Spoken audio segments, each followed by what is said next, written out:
to go back a little bit on your Instagram. I saw you played a show with the Stews. How was that for you?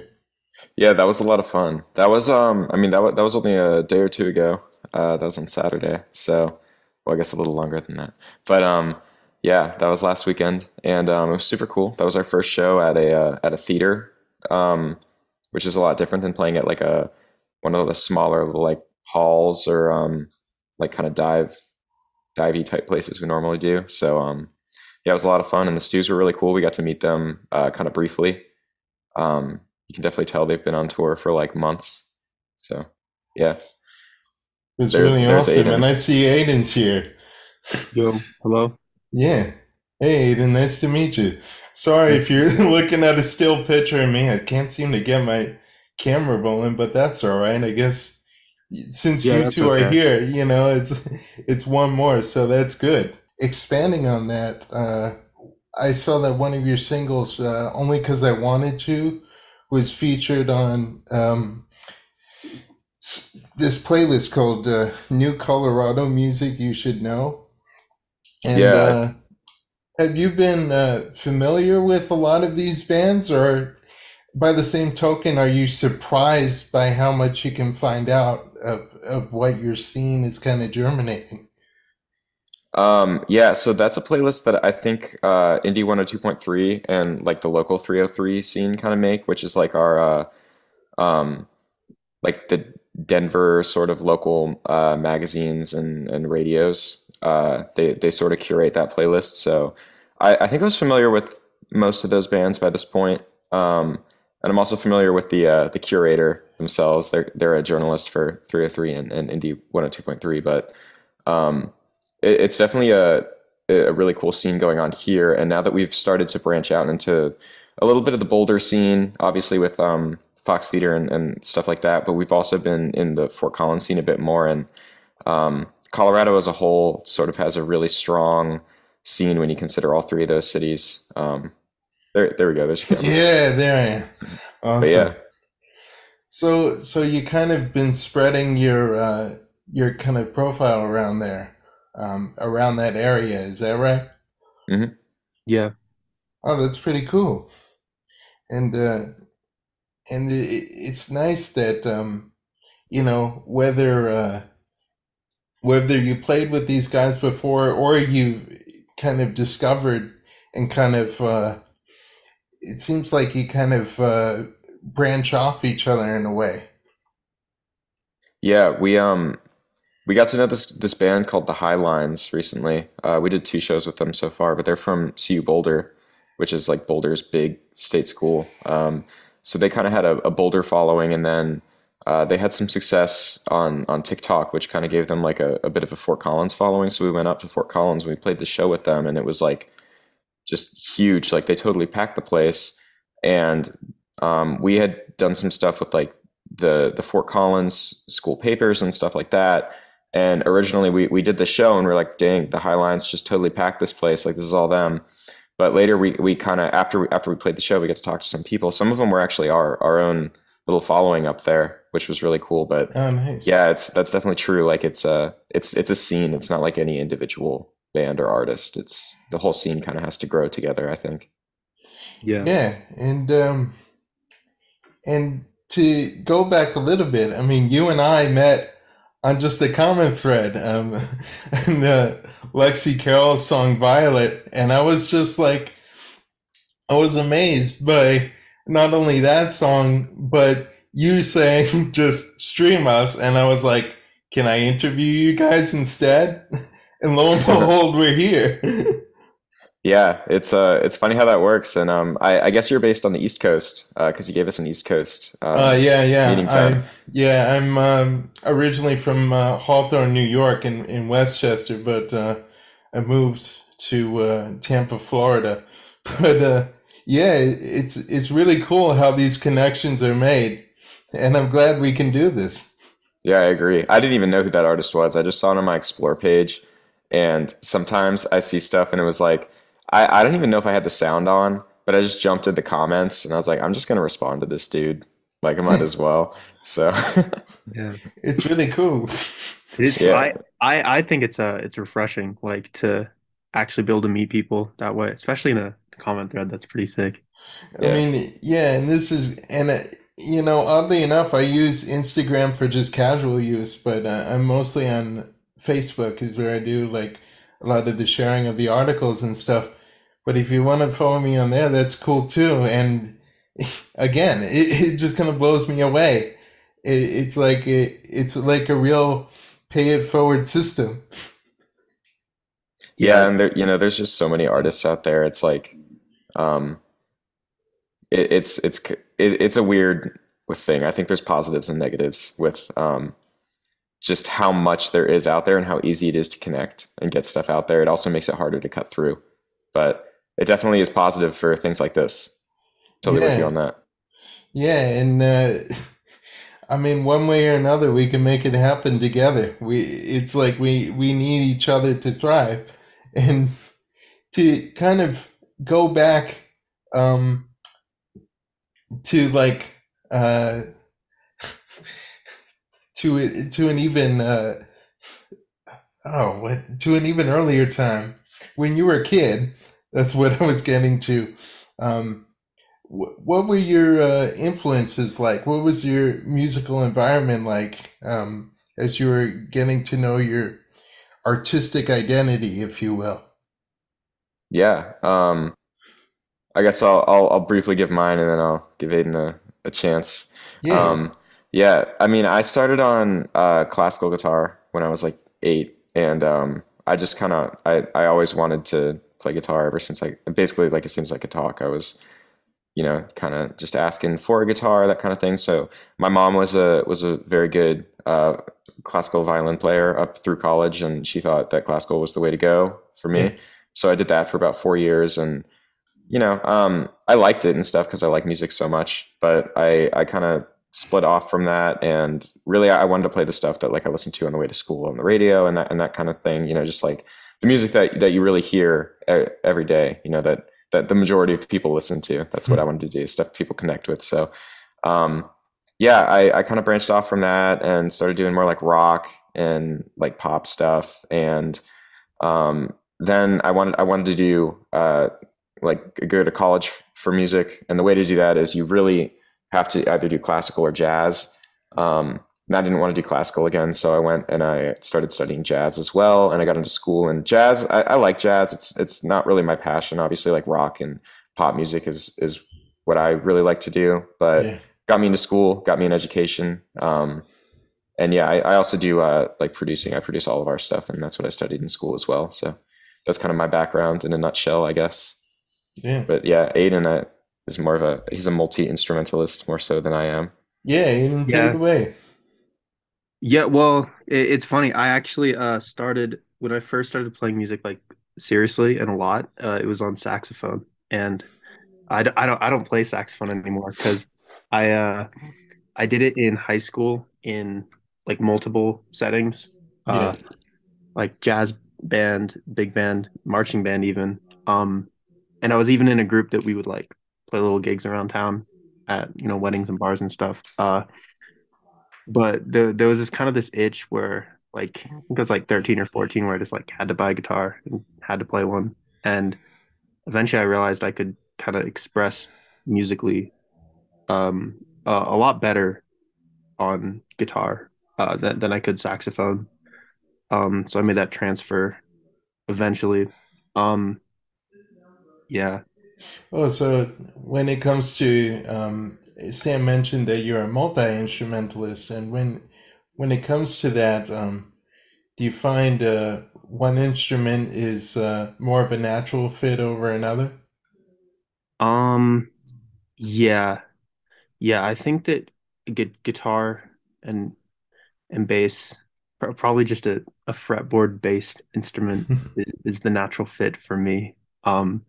And I'm just very fortunate uh that I've found that, and especially that I have you know a group that I can play with, Yeah, and and I expanding enjoy. on that, like, do you feel that when it comes to translating your musical knowledge into over onto another instrument, it's more of a self-taught approach? That's a good question. I would say for me, it was um like I was I was given a like a Beach Boys CD when I was probably like 4 or 5 that Oh, I which just album? over and over again. It Oh, it's nice. it's uh it's called The Sounds of Summer, and Yeah, yeah, I guess it's more of a compilation than like it wasn't released all at the same time. yeah. It's like 30 of their, I think it was like around Oh, 30. it's like a best of. Yeah, yeah, Uh, it's something like that. But like I think that for me, I was able to like develop an ear for music by just listening to it like at a young age and listening to it a lot. But like, everyone's on their own path kind of. And like I think just because, I found it eventually and it just happened not to be saxophone, I guess. That's really cool. And, transitioning into when you two met, what were your first impressions of one another, musically and personally? Um, well, I think we were friends for probably about a year before, Yeah. maybe a little less, but yeah, we were just kind of we had mutual friends, and we met in college, like our freshman year of college. So we had mutual friends, and I mean, I always liked Aiden. Yeah. We never had there was never a Oh, rift or anything. So, Yeah. yeah, we just sort of got closer and closer, and I was better friends with a roommate of Aiden's, um, for a little while, and then me and Aiden just sort of got closer, and eventually, Cool. Aiden would come to my first band's shows, which I had a band like in college before the pandemic hit, and like he would come to those shows, and he was, I knew Aiden was a musician, and I knew he was like into the music, and I knew he was in a band in high school and stuff, so. Um, I eventually like had a need for a bass player, and I knew Aiden played guitar at least. So I think we bought that bass that you still have. We bought it oh, together like nice. Yeah. 50-50, and asked him to join the band, and yeah, he Yeah. was in my old band, and now he's in this one, and he's a I founding remember member. Oh, yeah, nice. Braden. Now, it's good that you transition into Bleak Mystique. So, how did that project come about? Well, our first band was sort of like the pandemic hit, and we kept it going for like a year, but we were just recording. There was no gigs we could play. Okay. Everything was closed. So Yeah.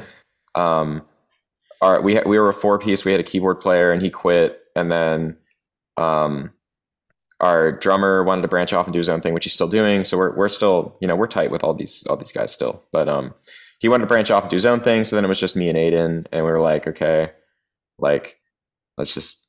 I don't even remember too well. If you can like maybe like fill in for that little time period after people quit, Aiden. That's why he's here. Yeah, Yeah. collective memory. I kind of remember it. I remember we sifted through a number of people as drummers. And there was like a bit of a rehearsal audition process. Um, yeah, and then in like I think finding the people that we have now, um, there's just like a kind of commitment fit. I feel that we have like developed in our current lineup. That took a while to find, I guess. Yeah. Yeah, it's good, to kind of play off of that, you go back to your first single, that was "Slow Texture," that was put out in 2021. What did you guys think of the initial reaction to that one? That song is like always in our top five on Spotify. Like people, we have to play it at like basically every show. Luckily, when we put out new music, that new music will like overtake the spotlight of that song. But that it's just always around. I think it's like kind of the quintessential Bleak Mystique Uh, song at this point. it's And definitely a favorite. yeah, I don't know. It just like really everything just sort of came together for that first song. Like it was just like a lightning in a bottle situation, because I look back at some of our older discography from that same period, and I'm not like ever gonna take it down or anything, but it's like, man, I'm doing so much better stuff now. I would never write a song like that today. But Slow Texter, it's like I wish I could just replicate that over and over, you know? I mean, you can certainly, but I mean, you guys are growing, and I definitely see it. To sort of expand on what you were saying about uh, keeping the stuff up versus gradually, finding like a reason to remove it, I'd say like as far as posterity, like definitely keep it up because you never know who's gonna come around looking for the old stuff like 10 years from now. Yeah. Yeah, that's definitely true. And I think there's sort of two things I think about because there's a lot of artists who are always taking down their old stuff. We have some friends who are like, they mention, like I produced some stuff for some of our peers in the Denver scene, shall we say. And like they're always talking about like, yeah, like our old album, like it's so much, what we're doing now is so much better. We want to take it down. And I always say like, no, never take anything down because it's like you're first off, like I think about like Bob Seger, honestly, he had like 10 years of grinding and being a big shot in like Detroit and nowhere else. And when he finally blew up, all of his old songs got a ton of radio play after being released like 10 years ago. So for that reason alone, I think it's important. And the other reason is I think about a band like Turnstile, who just won or I don't know if they won, but they were at least nominated for Rock Album of the Year at the Grammys. And they've been around for like 12 years now, and they have 12 years of music. They have, I think, like 3 albums and a ton of EPs and stuff. And I go back, and for me personally, I enjoy going through and seeing the progression of, their newest album, I think, is their best album. And as you go back, it gets a little less developed, a little less. I honestly, I like their stuff less as you go back, but I love to see that development and how raw it was to being a more polished, well thought out product. And that's something I think we need to, have available for people as we grow over Yeah, time. I mean, it's all about longevity. It's like, and it can't be any less emphasized that it is now because, people have like such a small window before they're considered passé. And to kind of branch off what you were saying about Bob Seger, it's like, well, I was a while back, I was interviewing this guy from Singapore. He had a band in the 90s called the Oddfellows. And to this day, he wouldn't even, I mean, he put out a best of like the top 5 songs from their first 2 albums. But to this day, he's so completely like about releasing their first 2 albums, which only had like between the two of them like less than 3,000 copies were sold. So that's that's why I feel like it's so important because you want to look like 10, 20 years down the road, and even if you're not really attached to your formative material, you can at least appreciate the charm in it. Yeah, that's a very good way to put it. And I think some of our first EP, from a songwriting perspective, like, yeah, some of those songs didn't really stick, and we don't really play them at shows anymore because nobody misses them in the set. But they're charming at least. There is definitely a charm factor to it. It's garage rock and it's raw. Yeah, yeah, I agree. And when I think about your brand name, Bleak Mystique, it's like something that we can all relate to, especially when you talk about, there's this girl that you really like, and then she's like exciting, she's sexy, she's like everything you've ever dreamed of, and then all of a sudden she does something shitty and it breaks your heart. So it's like the mystique is now bleakened. Was that like kind of like a similar angle of it? Yeah, I mean, we used to kind of be more of a punk band, Yeah, yeah. honestly. I've So, I've seen back then you guys were like yeah. straight up balls out. Yeah, we used to be a little more like that, but I think that's sort of a natural progression for us anyways, because I mean, I'm approaching my mid 20s at this point, like I'm 23. I feel like I kind of chilled out a little bit anyways. So, but yeah, the name is I didn't even come up with the name. My roommate did. He's a cinematographer and he's the one who actually filmed all of our music videos.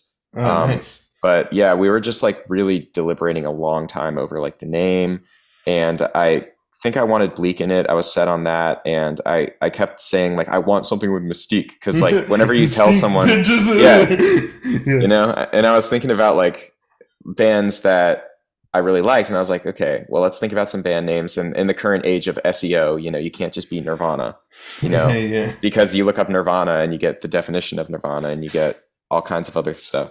So it's like, okay, we need something with good SEO. I learned that with my other old band, and um, I don't know. I had Bleak, and I knew I wanted something with Mystique, and my roommate goes, he's like, why don't you just be Bleak Mystique?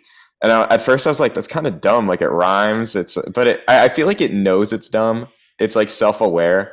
So it's Yeah. like, it works, you You know? gotta not be afraid to have this aesthetic of dumb because when you do listen to the lyrics and you acknowledge the arrangements, there is craft in there. There's merit. Well, thank you. We Yeah, try. yeah. And like we were saying, there's obvious like growth in your material, and there's definitely a hook factor.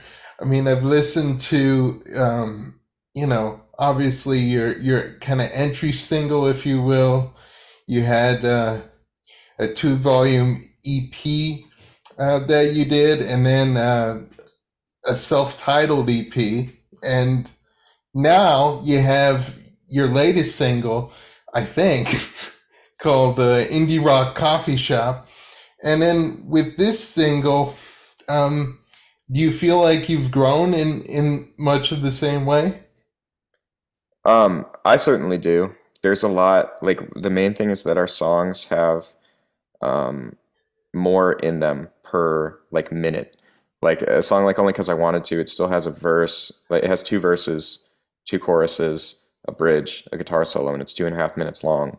And that's like it would take us so long to do that before. And the hook is strong, and I think the lyrics are. The goal was to really make them very visual and like nostalgic, so you have a visual in your mind that goes along with when you listen to the song, but it's not so specific that you don't relate to it. And I think that's not something we were capable at any point before, the last few months when we wrote those songs. Yeah. And we're definitely, I feel like at least between Sam and I talking more about like the formulaic aspect of songs and songwriting and things like that. Trying to work it into our work more. Yeah. Okay. So do you feel like with these themes rather that you're exploring on your songs and your EPs, do you feel like that will eventually expand into an album, or at least potential for an album? Yeah, I mean, one thing that I think is really cool about this band is we gig a lot, and we have a tour coming up as well, and um, we try and be very, very busy. But the thing is, we also translate that into our writing. So we right now have like probably 20 songs that are recorded. I haven't finished producing them, but they are all recorded and they're written and they're unreleased. And we have even more that are just written and not recorded in the vault. In the next few weeks, we're going to record another like 4 track, either an EP or just 4 singles. But so we definitely have enough material to put out an album. We could put out probably 3 albums like this year if we wanted to, but we're not going to put out an album because I just don't think we have the numbers for it. If we put out like a 10 track album, we would get pretty good streams probably on the singles for us, and probably on the first 4 or so tracks. But I think as you got to the end of the album, we'd be getting hardly any streams. So for me, it's not really worth it to put out an album at this point. I Yeah. see. I think it all also has to do with just the modern age of streaming and being strategic with how you effectively want to engage your listeners. Because, I mean, yeah, short form EPs work and singles also work, but yeah, I've I've noticed also the modern in the modern scene and like the current contemporary artists that I've talked to that have released more long form material, their streams have been kind of dropping off, and like in sort of a damning way. That it's like it's unfair. We can't deny how unfair it is, especially because if you have like this concept that you're kind of married to, and you want your songs to be appreciated in that long form, it can be devastating.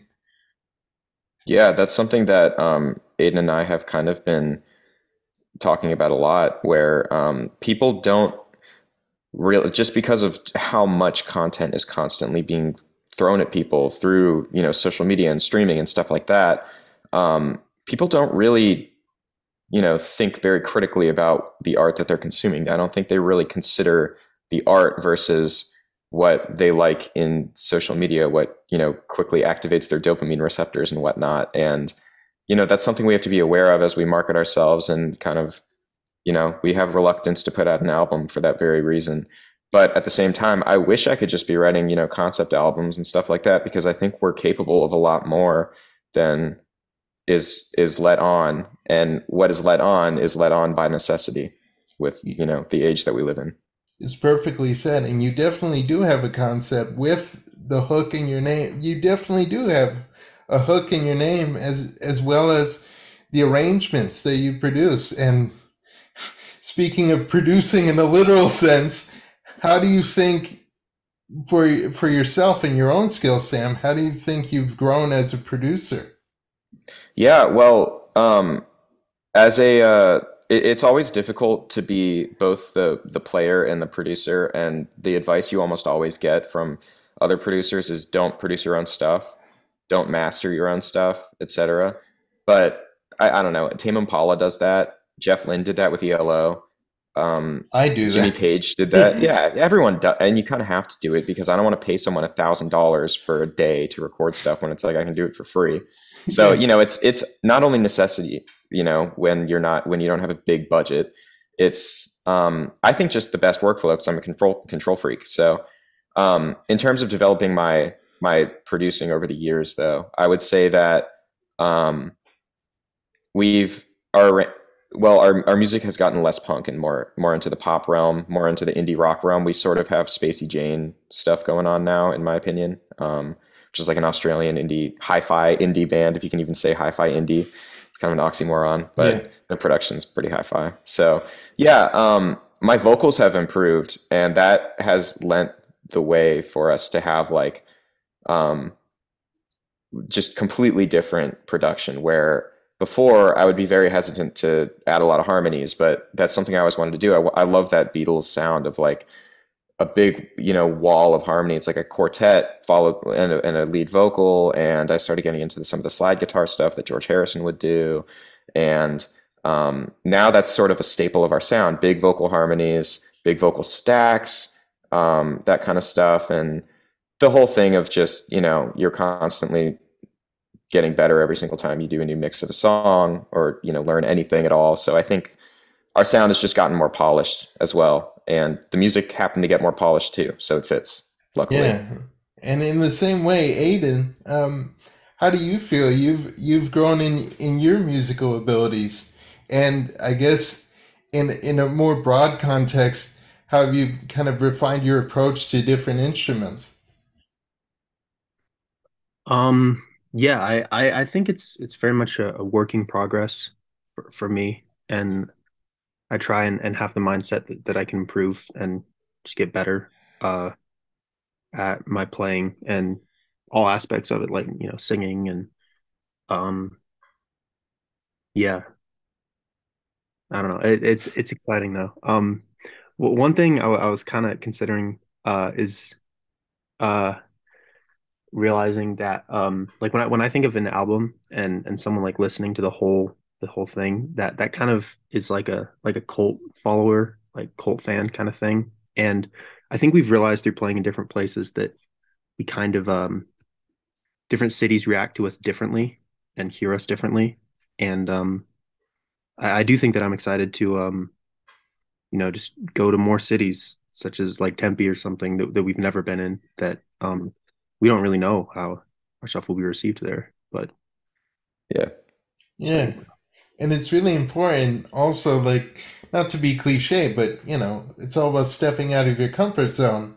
And obviously, I the would more you agree. travel, the more you have to write about. Yeah, yeah, that too. You just need, I mean, more experiences, more things under your belt, and more to say. Yeah. And Yeah. then to sort of bring this all into perspective, and this is another question that both of you can answer. What do you think you've learned about yourselves when you put your career in perspective, not only as musicians, but as people? It's a good question. Um, I think that through doing this band, and just being an indie band, I guess, a DIY sort of band, despite our lack of punk rock music, um, we you face endless rejection as an up and comer, as they say. I mean, there's so many gigs that I wish we so many slots I wanted, so many opening gigs, so many people that like are my friends, who just like don't come to the shows, don't come to the music, and it's like you deal with that over and over and over again. You don't take it personally, and you apply for gigs and you apply for local music festivals, and you don't get in over and over, and you're just constantly facing rejection. And it's like the way that you react to that is okay. Well, now I just have to apply myself even more. I have to write better music. I have to do this, that, and you also have to believe in yourself that you're capable of that kind of thing. And I think it's the whole thing has just been a big lesson in being humble and being modest, but also believing in yourself and believing in your ability to improve and just not quit. Because I think if you don't believe in yourself as an artist, then nobody else is going to. So for me, and we're early on in our careers, so it's hard to give a summary of it at this point. But so far, I think that's something we can walk away with. It's like a understanding that you need to be humble and be modest, but you also need to constantly push yourself and hold yourself to the highest standard and believe that you're capable of things that you can't even fathom. Really, you know, I wouldn't have envisioned us playing at a theater this year, early in this year, Really, yeah, but we apply ourselves and we get there really fast. In Boulder too. We didn't play a show in Boulder until like February of this year, and we've already developed a following. And clearly we were able to have a spot opening for the Stews in Boulder, um, which I think is really cool. And it's just sort of it's about that.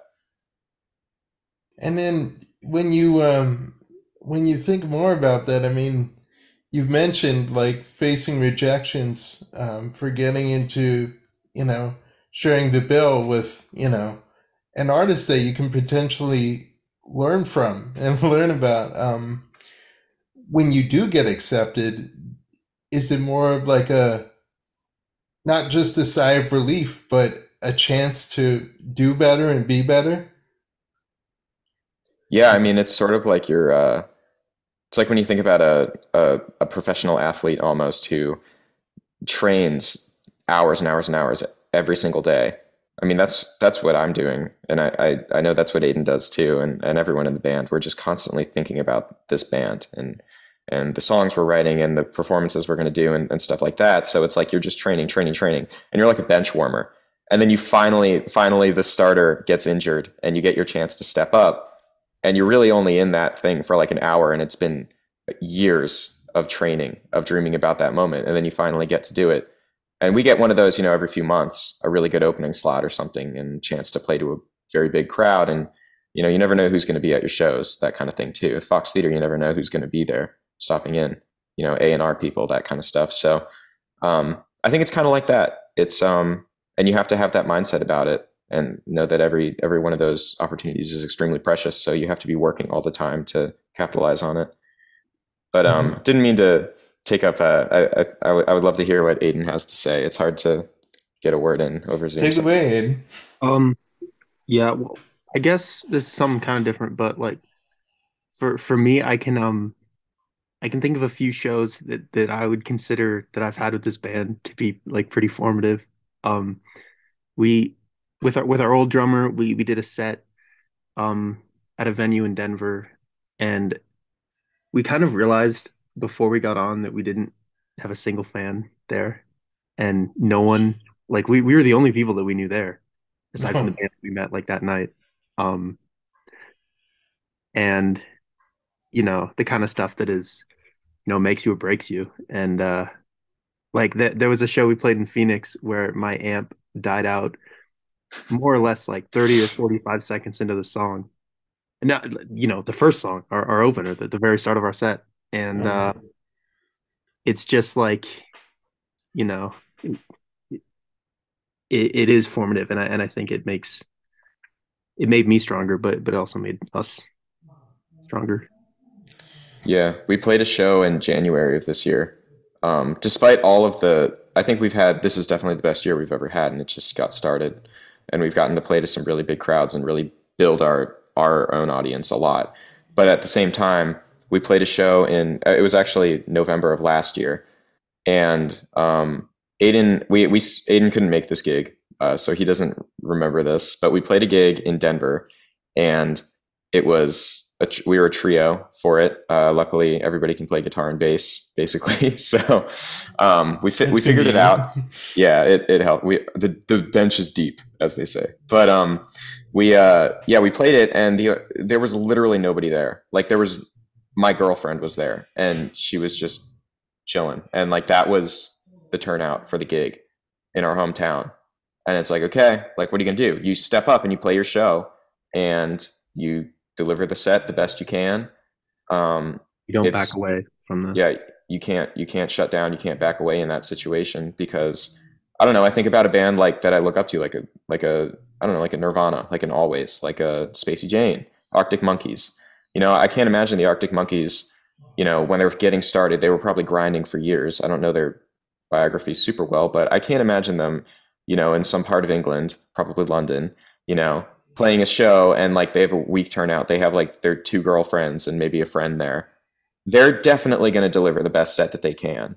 Like Yeah. they're not going to step down from that. That's not going to get them down in any way. They're just going to use that as motivation to try harder. And I try and do that with our stuff. If nobody's there, so what? You imagine that it's absolutely packed and they're loving you, and you do that. And we had that happen. And then about 3 months later, we got to play in Denver, and we sold with three other bands. I think we sold like maybe 40 or 50 on our own, but that's pretty good up from zero. Like, you know what I'm yeah. saying? And That's It's and cool. about that small steps. the Mhm. the kind of, I guess the industry works in like funny ways because I can think of a show that we had. It was for like a Greek life event, and we pretty much had the same situation, like no one really watching us. Um, but we also like monetarily made just a very good amount that day, and it's just Oh funny how wow. the I guess that's more of a statement on the way the music scene works and has funny little quirks here and there. But Yeah. Yeah, and I guess all of what you said is perfect. It's balanced and it encapsulated the whole experience. And to to wrap everything up nicely with the last question, anything you'd like to say to your fans?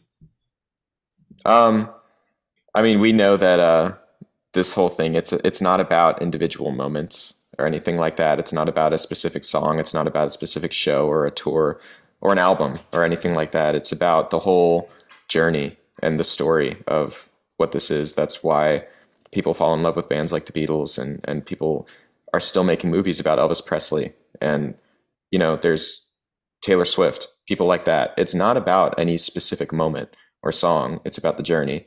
And we definitely have people who are very invested in our journey so far.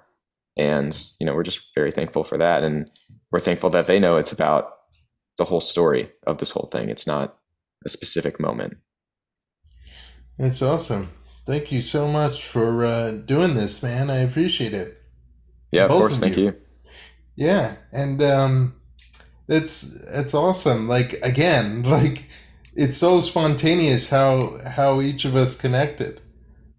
Yeah, I know. Like We've never gotten an interview this way. yeah, It's really cool. yeah. Like I had no idea that we would set this up within a matter of days, and not only that, but Aiden joins us. That's awesome. I'm Yeah. I'm so glad I was going to. Yeah, It yeah, sucks having things to be thankful for, I guess. yeah, and I'm thankful for you guys because you guys are the reason that I keep going in the same way. Like it all works full circle in a way.